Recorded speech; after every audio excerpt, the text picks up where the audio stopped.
სტრასბურგში მიმდინარე პოლიტიკურ პროცესებზე რუსთავი ორთან ისაუბრა.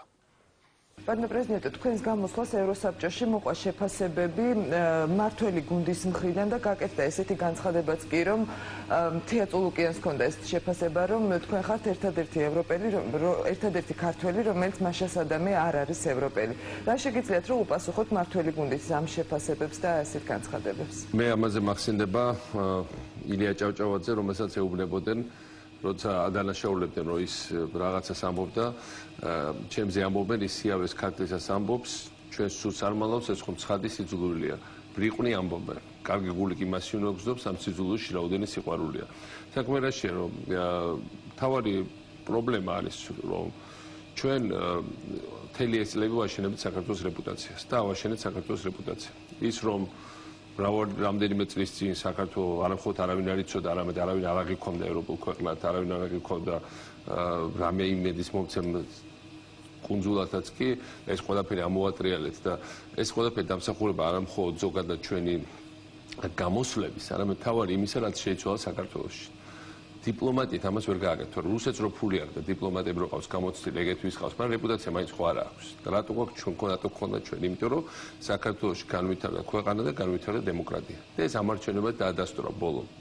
და ამიტომ ამ მთავრობას იმის მაგერად რო თელი ენერგია დაეხარჯა მართლა წინა მთავრობის ლანძღვაზე, უნდა მოეხდინა კონცენტრაცია, სწორედ რაც ჩვენ ავაშენეთ, იმას დაეშენებიან შემდგომ სხვა ამ საფუძველზე ბევრად მაგარი რაღაცა. და ეს იქნებოდა მათთვისაც კარგი და ქვეყნისთვისაც კარგი.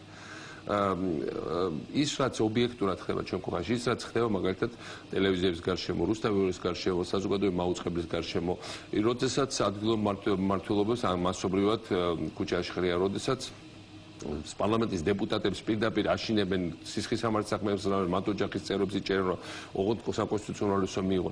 ეს ყველაფერი რამდენიც რომ მალოთ არ დაიმალება, ეს ასია და ბუნებრივად ასუსტებს საქართველოს იმუნიტეტს, რომ საქართველოს რატო დაუდგა 2008 წელს ამდენი ლიდერი სოფლიოს გვერდზე, რომ საქართველოს იყო დემოკრატია. დემოკრატიის დაცვა ყველა სურს. თუ ჩვენ აღარ ახარ დემოკრატია, შენ არავის არ დაგიცავს.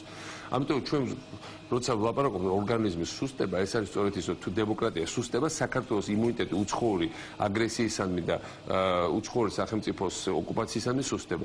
და მეორე, თუ შენ თვითონ არ გაქვს შენი თავის სურვილის დაცვის, როდესაც დღეს რეალურად ტერმინი ოკუპაცია გაქრა მთავრობის ტერმინოლოგია. როდესაც დღეს საერთაშორისო ზოგადოებაში არ გვინდა რიტორიკა არ გავაღიზიანოთ.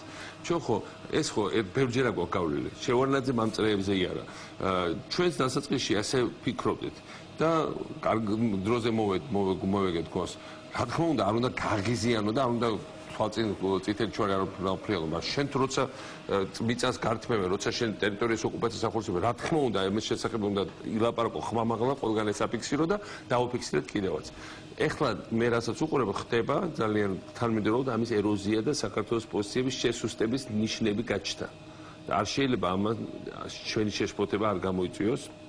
ეს ჯერჯერობით წინასწარი, მაგრამ ეს შეიძლება ისე ჩქარა წავიდეს უკან, რომ ეს ძალიან სამწუხარო იქნება. კიდევ ერთხელ მე რომ ამდენი წელი ვაშენებით რეპუტაციას და ამდენი წელი ვაშენებთ ამაგურებს და ეხლა ეს ყველაფერი აკერნოთ დავანგრიოთ, უნდა გავაძლიეროთ და ეს შენობა კიდევ უფრო ზემოთ ავიყვანოთ და ამაზე უნდა მოახდინოთ ჩვენი კონცენტრაცია. იქნება დებატები რუსეთ-საქართველოს საკითხზე ევროსაბჭოში ახალი ხელისუფლებისთვის, იქნება თუ არა ეს ერთგვარი ტესტი, როგორი იქნება მათი დამოკიდებულება რეზოლუციის მიმართ და როგორი იქნება მათი განცხადებები რუსეთ-საქართველოს ომთან დაკავშირებით. ზუსტად ამაშია რომ დღეს რუსეთის დიპლომატია ყოველთვის გვეუბნება ერთ და იგივეს, ხო, ახალი არაფერი არ მოუგონიათ და თითქოს ერთ და იგივე ხაფანგში არ უნდა ვებებოდეთ, ხო?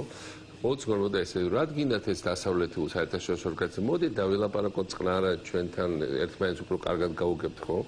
და იმიდის თელი გარჩევა, რომ მოდი ახლა ჩვენ ერთმანეთში მოვუგო, მაგრამ ეს ჩვენ ერთმანეთში მოვუგონებში სულ უფრო და უფრო გართულა სიტუაცია. ესე მოაწერია შევარნაძის ხელით და უაზრო სამშვიდობო ხელშეკრულების დამღუპელზე, რომელიც აბა ეხა 1994 წელს რომ მოეწერა ხელი აფხაზეთის სამშვიდობო ხელშეკრულებას, მაგრამ აფხაზები როგორ შეინარჩუნებდნენ აფხაზეთის სეპარატისტებს, თუნდაც გულრებს რო ჩამჩირეს გალს. შანსი აქვს ფიზიკურად არ არიან ამდენი რომ მათი ძალები რომ იქ დაეყენებათ ხალხს. რუსები ჩავაყენეთ ჩვენ ჩვენივე ხელმოწერეთ, ხო? იმიტომ რომ თვალები ჩავკრეს გვითხრეს, აი ჩვენ ჩავდგებით და მე მოვაგვარებთ. ხო ჭამეთ თავისუფლად ჭამეთ გაგრის ხელშეკრულება ჭამეთ სოჭის ხელშეკრულება ყოველთვის როცა ისინი შემოდიან ვითომ ნეიტრალოს თამაშობენ ეს ყოველთვის სულად თავდება ერთ-ერთი ჩვენი შანსი არის საერთაშორისო მექანიზმების შემოტანა რომელიც საქართველოს ტერიტორიულ მთლიანობას დაიცავს, რომ საერთაშორისო თანამოქმედება ჩვენ ტერიტორიულ მთლიანობის მომხრეა, იმიტომ რომ საქართველოს მიმართ ჯერ კეთილგანწყობილი, მეორე პრინციპის საკითხია მათთვის, ხო? და ამიტომ მე ვფიქრობ, რომ ყველანაირი ამ გზიდან გადახოვა, ყველანაირი ჩვენ იურიდიული პოზიციების შესუსტება საქართველოს გრძელვადიანად დაანდაზიანებს, იმიტომ რომ ოკუპაციას მოყვება ყოველთვის დეოკუპაცია. მაგრამ შენ თვითონ თუ ამ ტერმინს აღარ ხმარობ, მაშინ დეოკუპაციის საკითხიც აღარ დგას. და თავისი ლამაზი თვალების გულში შენ არავინ არაფერს არ მოგცემს. ამიტომ ამ მხრივ ეს არის ძალიან მოლიპული გზა. მე მიმაჩნია რომ და იმედი მაქვს რომ ეს არ არის რაღაცა ძალიან გააზრებული პოლიტიკა თუ ასია მაშინ ეს პირდაპირ ჩვენი ოკუპანტის ინტერესებს ასხავს წყალს და ნამდვილად ეწინააღმდება საქართველოს ეროვნულ სახელმწიფო ინტერესებს ნიშნები ეროზიის კიდევ ერთხელ გაჩნდა სამწუხაროდ უკვე საერთაშორისო ორგანიზაციების სხვადასხვა დონეზე გაჩნდა აქ გაჩნდა ევთოში გაჩნდა გაეროს მიმართულებითაც რაღაცეები ჯერჯერობით ადრეული ნიშნებია მხოლოდ თავარია რომ იგივე რამდენჯერ უნდა დავიწყოთ ერთი და იგივე წრესიარული ერთი და იგივე შეცდომების გამეორება მე მგონი ეხლა დრო არ უკვე რაც არ უნდა იყოს მრავალი წლის გამოცემა დაგვიგროვა და როგორ არ უნდა ვიმოქმედოთ.